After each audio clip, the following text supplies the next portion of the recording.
સિરવાણિયા ગામના હજુ પણ બે એવા ખેડૂતો છે કે જેમની અટકાયત કરી અને જેલમાં પૂરવામાં આવ્યા છે.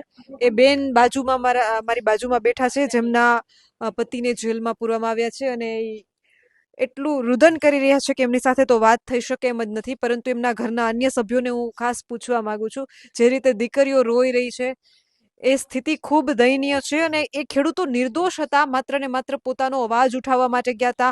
ક્યાંક ને ક્યાંક માર્કેટિંગ યાર્ડમાં ખેડૂતો ઉપર જે શોષણ થઈ રહ્યું હતું એ શોષણના વિરોધ માટે ગયા હતા. અને એમને એવા નિર્દોષ ખેડૂતોને જ્યારે જેલમાં પૂરી દેવામાં આવ્યા હોય, એ પણ દિવાળી જેવા પર્વની આસપાસ, ત્યારે પરિવારની શું સ્થિતિ હોય એ તમે જોઈ શકો છો. જે રીતે મહિલાઓ રડી રહી છે, નાની દીકરીઓ રડી રહી છે. કેમેરામેનને ખાસ વિનંતી કરીશ કે એ દ્રશ્ય પણ બતાવવામાં આવે કે જે રીતનું જે સ્થિતિ થઈ છે, નિર્દોષ ખેડૂતો ઉપર જે રીતે અત્યાચાર થયો છે, એને તમે જોઈ શકો છો કે પરિવારના ઘરની સ્થિતિ અત્યારે શું છે. 15 દિવસ થયા છે, છતાંય ઘરના મોભીની કોઈ વાડ નથી કે શું એની સાથે વર્તન કેવું થઈ રહ્યું છે એ પણ એમને ખ્યાલ નથી. હું ખાસ એમના ઘરના એક સભ્યને પૂછવા માંગુ છું કે અત્યારે ઘરનો માહોલ કેવો છે. જે રીતે એ મહિલા જેમના પતિની અટકાયત થઈ છે, જેલમાં છે, રડી રહ્યા છે, શું કહેશો? બીજું તો શું, એમ કે નિર્દોષ હતા ને એમને એમ કે ખાલી એમ જ મિટિંગમાં ગયા હતા, તો આવી રીતે કોઈને હેરાન ન કરે. અત્યારે આની તબિયત એમ કે ખરાબ છે. બીજું તો અમે એમ કે કહેવામાં શું તમને કેવી, આની તબિયત ખરાબ છે. છોકરો રોજ કે છોકરો શું કહેશે, એટલો છોકરો અત્યારે રોતો હતો ને, એને શું કહેતું કે મમ્મી આપણે દવા પીને મરી જવી. હવે છોકરા આવડા છોકરા જો મરવાની વાત કરતા હોય, કોઈ દિવસ 1 મિનિટ પણ પપ્પા જો એમ કે દૂર ન થયા હોય, હવે 15 દિવસ કોઈ વાંક વગર કોઈ ગુના વગર એમ કે તમે લઈ જાઓ. તો એ લોકો એમ કે છોકરાને દુઃખ થાય, એમના એમ કે ફેમિલીને દુઃખ થાય. તો તમે ડાયરેક્ટ એમ કોઈક વાંક હોય, ગુનો હોય, પથ્થરમારામાં તો એ હશે જ નહીં. તો તમે એમ કે એમનું કારણ વગર તમને લઈ જવાનો મતલબ શું? અને આટલા દિવસથી ને હજુ એમ કે છોડવાની આજ એમ કે છોડે 27 તારીખનું કીધું હતું, 27, 28 હજુ કોઈ એમ કે કોઈ જવાબ હજુ આવ્યો નહીં કે ક્યારે છોડશે એમ. તો એમને એ તો એમ કે આજકાલ એમ કે તમે પાકો નિર્ણય કરો કે ક્યારે તમે એમને છૂટા કરશો એમ. કાંઈ તો એમને કોઈ પણ એમ કારણ કાંઈ એમ કે બતાવો કે આ કારણથી લઈ ગયા છે, એમને કોઈ સબૂત તો હોવું જોઈએ ને. બાકી જો એમની ફેમિલી મેં નવા વર્ષના દિવસે એના આગલા દિવસે દવાખાને લઈ ગયા હતા રાજકોટ, કાલે લઈ ગયા હતા. તો એને હજુ કોઈ એમ કે સારું નહીં, તબિયત સારી નહીં. અને છોકરા 2 છોકરીઓ એમ કે સ્કૂલે એમ કે બહારથી ભણીને આવી, તો સ્કૂલેથી ને આવે એમ કે એના પપ્પા એને જોવા પણ નહીં મળ્યા કે મારા પપ્પા ક્યાં. તો કે ત્યારે તો એમને ખબર નથી કે આવું એમ કે બની ગયું છે. એટલે 2 દિવસ તો છોકરીઓને પણ એમ જ કીધું કે અહીંયા એમ કે બોટાદ ગયા છે તો એમ કે આવી જશે કાલ. તો રહેતા પછી છોકરીઓ આટલા દિવસ થાય પછી તો આપણે વાત કરવી જોઈએ ને. 15 દિવસથી છોકરીઓ એમ કે એમના ફેમિલી એક પણ એમ કે ખાવામાં તો એમ કે પરાણે માંડ થોડું એમ કે અમે ખવડાવીએ કે એમ. પછી સામના બીજો અને આ એક એમ કે કોઈ આનું એમ કે પેલું એ છે જ નહીં કે આની તબિયત એમ કે હારી થાય, એમ કે બીમાર જ એટલી છે એમ. જ્યારથી એ નહોતા ત્યારે જ બીમાર હતા, ત્યારે નહીં કે અમારે કોઈ કામમાં કોઈ નહીં કે કાંઈ નહીં. જમીન કેટલી જમીન છે? જમીન 5 વીઘા છે. તો પછી ખેતરનું કામ તમે બધાએ? ખેતરનું કામ અત્યારે હરેશભાઈ દ્વારા એમ કે એમના બીજા લોકો દ્વારા એમ કે કરાવરાયું, પણ કાયમ તો પછી બધા એ લોકોનું આવી શકે ને એમ. હજુ કેટલા આજ દિવસ કાલ દિવસ આજે છોડશે કાલે છોડશે, એનું હજુ કોઈ નિરાકરણ આવતું નથી. તો એમને એમ કે જલ્દી અમે તો એ ખાલી એટલું જ તમને કહીએ કે જેમ બને એમ જલ્દી એમ કે છોડાવો. કેમ કે ત્યાં ખેડૂતો સાથે જેલમાં કઈ પ્રકારનું વર્તન થયું છે, તમને કોઈ માહિતી મળી છે? કોઈ માહિતી નથી. અમને કોઈ અને વાત કરવા મળે 2 મિનિટ 5 મિનિટ કદાચ વાત કરવા મળે, એમાં તો એ લોકો શું વાત કરે, ઘરના હાલચાલ પૂછે. વાત થઈ છે એમની સાથે કઈ? વાતમાં એ કોઈ એમ કે ખબર કેટલા દિવસ, હું તો ખાસ કરીને એમ કે અહીંયા હતી નહીં, પણ વાત એમ કે થાય છે તમે એમ કે એમને પૂછી જુઓ, એમને ફેમિલીને જ પૂછી જુઓ. તમારી એમની સાથે કોઈ વાતચીત કે કોઈ પ્રશાસન તરફથી તમને જવાબ મળ્યો એવું કઈ થયું છે? ના, એવું કઈ નહીં. ખેતરનું કામ બધું દિવાળી ટાઈમે તમારા ઘરના મોભી નથી, શું કહેશો? બીજું તો અમે શું કેવી, આ બધું કામ બગડે છે, દીકરીઓ રડે છે. દીકરીઓ રડે છે. આ દિવાળી માંથી તહેવાર માંથી બધા આ લીશું ઓલું લીશું બધું ખોટ તો એમને હોય જ ને. તો એના પપ્પા વગરનું બધું રચડી પડ્યું. જે રીતે છોકરી છે એમને બે બેબીઓ છે, એક બાબો છે, હમણાં રોતો નહીં. મેં છોકરાને જોઈને એમ કે છોકરાને જોઈને અમને અમારો જીવ પડે કે આટલું છોકરું જો મરવા વિશે બોલતું હોય તો અમને એને પપ્પાની એમ કે કેટલી આશા હોય, તહેવાર જો એટલો તહેવાર જો અમારા ઘરમાં કોઈ તહેવારનું એમ કે લાગ્યું જ નહીં કે તહેવાર છે એમ. અમારા છોકરાઓ પહેલેથી અમે તો બહાર રહીએ છીએ, પણ છોકરાઓ એમ અમને ફોન કરીને કહેતા કાંઈક કે તમે આવશો તો એમ આમ કરશું અહીંયા આવ્યા ને કોઈ તહેવાર જેવો કોઈ માતમ જ નહીં એમ જાણે ઘરમાં કોઈ સદસ્ય અહીંયા અત્યારે અમારા ગામમાં એમ કે મરણ થઈ ગયું, અમારા ભાઈઓમાં મરણ થઈ ગયું. હવે અમારા ઘરે અત્યારે કોઈ નથી મોટું, તમે ખુદ જોવો છો. અમે બે જ છીએ અત્યારે અહીંયા. અગર મારા એમ કે મારા સાસુની તબિયત સારી નહીં રહેતી અને એમાં એમના 2 છોકરા જેલમાં છે, તો એમને રાત દિવસ અમે કેવી રીતના એમ કે કાઢતા હશું ને એ અમારું મન જાણે છે એમ. એટલે જેમ બને એમ તમે જેલને એમ કે સરકારને અરજી કરો કે જેમ બને એમાં નિર્દોષ લોકોને જેમ બને એમ વહેલા છોડી દે એમ. બીજું તો અમે તેમ કે તમને શું કહીએ કે જેમ બને એમ તમે વહેલા એમ કે છોડવાની કોશિશ કરો. તમે એટલી તો તમારું પણ ચાલતું હોય અને તમે એટલી તો એમ કે આગળ માહિતી આપી શકો કે એવી રીતે ખેડૂત લોકો એમ કે હેરાન થાય છે અને આટલો વરસાદ પડે છે.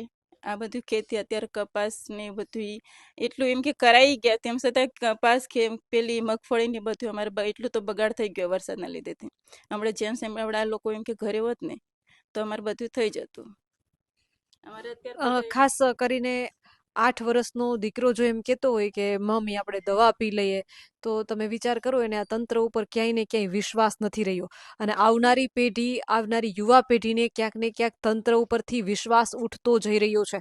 આ તંત્રએ પણ નોંધવા જેવી બાબત છે. જે રીતે હળદળ ગામે ઘટના થઈ, લાઠીચાર્જ થયો, એ નિર્દોષ ખેડૂતોને જેલમાં પૂરવામાં આવ્યા અને એના બાળકોના મનમાં હવે તમારા પ્રત્યે કેવી છાપ રહેશે તમે ખુદ વિચાર કરજો. શું તમને એવી ઈચ્છા નથી થતી કે મહિલા ખેડૂતોને માર્કેટિંગ યાર્ડ વિશે ખબર હોવી જોઈએ? હોય પણ એમ જાય ને એટલે ન ખબર હોય. ટાઢો હશે અને ઓલો લીલો હશે અને હુકો હશે ને એમ કરીને ભાવ કાંઈ નાખે અડધો ભાવ પાડ્યા હોય એમાંથી વાત ને એમ કે 1500 કર્યા હોય તો 1400 દે, 1400 કર્યા હોય તો 1300 દે. તે પછી કડદો જ ન કહેવાય. એમ કરીને ટાઢો કરીને કાંઈ નાખે ભાવ ને પછી એમને ઓલું નાખવાનું હોય ને જેલમાં નાખવા જવાનું હોય તો ત્યાં પછી કાંઈ નાખે ભાવ ને રાત ની મહેનત કરવી નથી. અમારે 500 રૂપિયા દાડી છે આખો દી તો ઈ 500 રૂપિયા શું વધે આખો દી દાડી. માર્કેટિંગ યાર્ડમાં જણસીની લેવેચ થતી હોય, શું તમને એમ ઈચ્છા નથી થતી કે અમારા ઘરના ખેડૂત ભાઈઓ જણસી વેચવા જતા હોય તો અમે બહેનો તરીકે અમે પણ ક્યારેક માર્કેટિંગ યાર્ડની મુલાકાત લઈએ, અમને ખબર પડવી જોઈએ? કેમ કે ભાઈઓ જે રીતે મહેનત કરતા હોય દિવસ ને રાત, એ રીતે તમે મહેનત કરો જ છો. ભાઈઓ ખેતરમાં કામ કરતા હશે પણ તમે તો ખેતરમાંથી કામ કરી આવી અને ઘરે જમવાનું, પશુપાલનનું, બાળકોનું બધું કામ કરો છો, તો તમને હક છે ને માર્કેટિંગ યાર્ડની મુલાકાત લેવાનો. તમને મનથી ક્યારે એવી ઈચ્છા થઈ કે અમે માર્કેટિંગ યાર્ડમાં જઈએ? એવું ન થાય એમને આદમી જાય એટલે. તમને માર્કેટિંગ યાર્ડમાં કઈ રીતના લેવેચ થાય છે એ કઈ ખ્યાલ છે? ના ઈ ન ખ્યાલ હોય. ભાઈ જ બધાય જાય, અમારે ન જવાનું હોય. ઘરના વાહન લઈને કપાસ ફેરીને જાય. એવું નથી લાગતું કે મહિલાઓને જાગૃત થવું જોઈએ, માર્કેટિંગ યાર્ડની મુલાકાત લેવી જોઈએ? જાવું પડશે, હવે જાવું પડશે. હા, કરદો થાય છે ને એટલે જાય છે મુલાકાત લેવા. કરદો થઈ ગયો હવે, હજી મીટિંગ થવાની નથી અહીં. જે રીતે નિર્દોષ ખેડૂતોને લઈ જવામાં આવ્યા છે, આંદોલન કરવામાં આવ્યું છે, તો જ્યારે ભાઈઓ આંદોલનમાં જતા હોય ત્યારે મહિલા ખેડૂતોને મનથી એમ નથી થતું કે અમે આંદોલનમાં જોડાય? આ પહેલો જ કરદો થયો છે એટલે અમે આનંદમાં ન જાય. હા, આ પહેલા વેલા થયું બધું. પેલા વેલા બધું બન્યું. અમારે જાતા જ હતા બધા, પણ કરદો આને ઘોડે કરતા હતા પણ કોઈ કહેતા નતા કે કરદો થાય છે. જાય એટલે કાપી નાખે પૈસા. બિચારા ઈ તો બધા પાછા દાવવાના ત્યાં કાપી નાખે, 60 લે કે 70 લે, એટલા પાદરા કરદો કાપે. જે રીતે આ ખેડૂત ભાઈઓની અટકાયત કરવામાં આવી છે, નિર્દોષ હોવા છતાં એમને જેલમાં પૂરવામાં આવ્યા છે, તો એમનો હક માંગવા ગયા હતા ને, તો એમનો હક માંગ્યો એમને, તો આ પોલીસને પૂરી દેવાની શું કારણ? એમને ખાલી પૂરી તો દીધા ને પાદરા, તો એમને પૂછવું તો જોવે ને ખાલી કે તમે શું લેવા આયા, તમે શું લેવા? અમને પાદરા પૂરી તો દીધા ને એમને. તો ઘરના ને તો બીજા દી ખબર પડી હાજી કે એ આયા છે. આ બધા ખેડૂ હાટે જ જતા ને, બધા કોઈ બીજા હાટે તો નતા ગયા ને, બધા ખેડૂ માટે જ ગયા હતા. ભલે આંદોલન કર્યું પણ એ તો બધા ઉપર કીધું તો બધા ગયા હોય ને શું ગામના, તો ગયા નિર્દોષ ને શું લેવા પૂરવા જોવે? બધા ખેડૂત ઉપર ગયા હતા. હા, ત્યાં જઈને શું લેવા એમને પૂર દેવા જો? તો કોઈ પૂછવું તો જોવે ને એમને. મારવાનું શું કારણ? અલગ અલગ પાર્ટીઓ એવો આક્ષેપ કરે છે કે આંદોલન આમ આદમીનું હતું, કોંગ્રેસ વાળા કે કોંગ્રેસનું. આમ આદમીનું અમારે કોઈ હતું જ નહીં, અમારે ખેડૂતનું જ હતું. અમારો હક માંગ્યો હતો એમને, બીજું તો કાંઈ કીધું નતું ને એમને. અને એ એમને મારવા કૂટ કરી તો એમના હતા ને, અમારા ખેડૂત તો નતા ને. એમને કર્યું પછી અમારા કોઈક માર્યા તો એમને કઈ જોવું તો જોવે ને મારવામાં હતી તો પાદરા પૂરવાનું કારણ શીનું. અમારી જો એના નાના નાના 2 બાળકો છે, હવે એકલી છે, શું કરે એ બિચારી. આની ભાભી છે એને નાના નાના છે, તો એમને આ બધા થઈને ભલે અમે મદદ કરવી છે ખેડૂત, પણ એમને મદદ કરીને હા એવું તો અમારે હંઠાંગન હોય ને એમનું. બસ અમારે ન્યાય જો. જે રીતે કડદો થતો હતો માર્કેટિંગ યાર્ડમાં, મહિલા ખેડૂતો ક્યારે માર્કેટિંગ યાર્ડની મેં જોયું ત્યાં સુધી મુલાકાત લેતી નથી, મહિલાઓ જતી જ નથી માર્કેટ પણ યાર્ડમાં. અમારે મોટા જતા એટલે અમારે ખેડૂતો બાયું જાય જ નહીં. હવે પણ જે હવે બનશે એવું, હવે જવું પડશે. વધારે થવા માંડ્યું ને એટલે હવે જવું પડશે. અને હજુ નહીં કરદાનું પાર પાડે તો બાયું જાય છે અને એમની હારે સવાલ કરશે. તમને ખબર છે કડદો હમણાં જ કડદો થતો હતો કે પેલાય થતો હતો? પેલાય થતો જ તો કરદો તો, પણ કોઈ જણાવતું નતું ખેડૂત. જે આવે એ બિચારા લઈને આવતા રહેતા પૈસા એમાં. હા, કહેવા વાળું કોઈ નતું. અને આ અત્યારે જે કપાસના ભાવ મળી રહ્યા છે એ ભાવ બરાબર લાગે છે તમને? મોર લાગે ને. અમારે 500 રૂપિયા તો દાડી છે, હવે 500 રૂપિયા એમને દેવી અને અમારે દે તો વાય શું વધે? ન વધે ને કાંઈ. તો અમારે 2000 ખાતરના અને આપણે લેવા જઈએ તાર 1400 રૂપિયા કરે, 1300 રૂપિયા કરે. પાદરું કાપી જ નાખવાનું.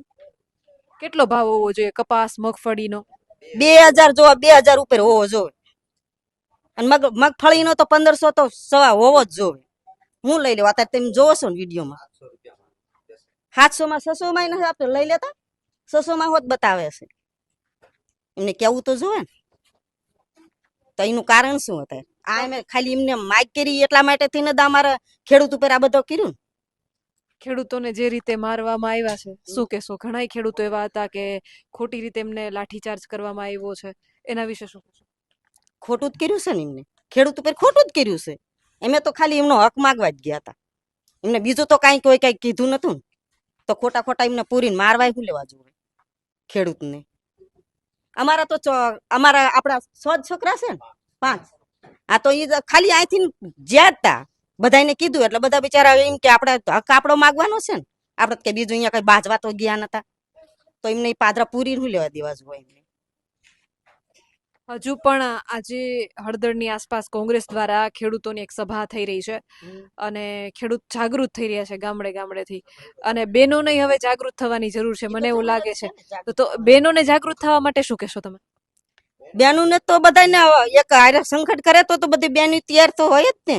હવે પછી ભવિષ્યમાં ક્યારે ખેડૂત અવાજ ઉઠાવશે તો શું બહેનો ખેડૂત બહેનો સાથે જશે? રહેશું એમ બેનું બધું રે તો તમારે આગળ વધે ને, નકર શું વધવાનું છે? એમની આગળ તો બેનું પડખે સડે તો આ હાલે, નકર આમથી જ ન હાલે એમનું.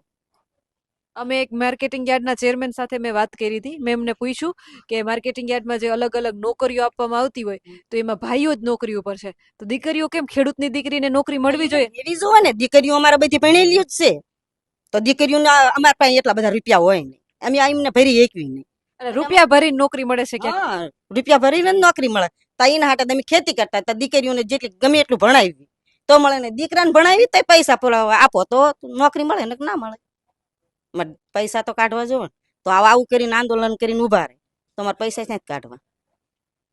ચૂંટણી ટાઈમે મત આપવા જાવ છો જ્યારે ઘરના લોકો નક્કી કરો છો કે મત કોને આપો કે બધાય પોતપોતાની ઈચ્છા પ્રમાણે આપો છો? આવી તો મીટિંગ કરતા હોય નોય કરવી, પણ એમ કે મત તો બધા જ્યાં દેવાના હોય અહીંયા જ દઈ દેવી.